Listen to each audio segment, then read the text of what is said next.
ამიყვანეს მეხუთე სართულზე ერთ-ერთი პოლიციელის კაბინეტში შემიყვანეს, იქ მიდიოდა უკვე ფსიქოლოგიური ზეწოლა შემდგომი და სიტყვიერი შეურაცხყოფა, იქნება და ასე შემდეგ.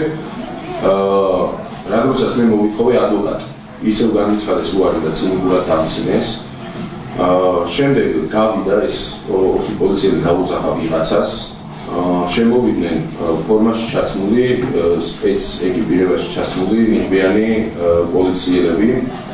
არ შეიძლება პოლიციელებიც არ იყვნენ, ვერ დაგიდასტურებ, იმიტომ ნიღბებში იყვნენ ოთხი პოლიციელის კაბინეტში, ესენი გადიან ეტავენ კარებს და ამ დროს იწყება ჩემზე ფიზიკური ძალაუფლება. მე ვიყავ თავის და გვერდების არეში ძირითადად. როდესაც მე ნახევრად გაშულ მდგომარეობაში ვიყავი და ვიქცეოდი დივანზე, ზევიდან დამახტა ერთ-ერთი და ცდილობდა ხელი მოეტეხა ჩემთვის. როცა ვერ მომტეხა, გადმომაგდო დინიდან, ძირს დამაგდო და ძირს განხორციელდა უკვე ხელებში რთმა, ძირითადად ბათუმის მიყავდნენ ხელის არეში, ზურგში და თავის არეში.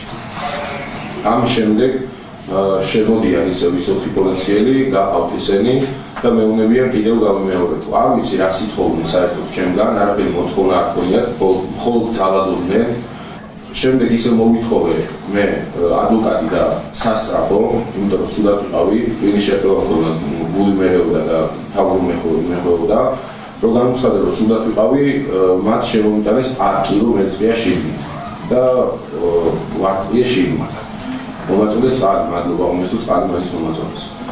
ამის შემდეგ გავხავა რამოთ ადამიანს და მემუქრებიან რომ კიდე შემოვიყვანდა, მემუქრებოდნენ რომ ქათმებში ჩასმით, ქათმებში ჩამსვავდნენ და იქ გამოუპატიურებდნენ.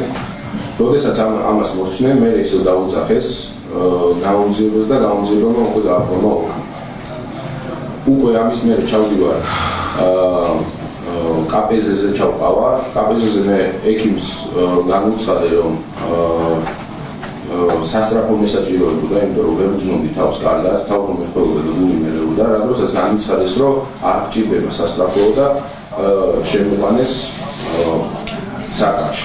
ეს არის და ამის მერე მე სასამართლო მეუბნება რომ მე ვარ საზოგადოებისთვის საშიში და მე უნდა ვიზრდე ციხეში.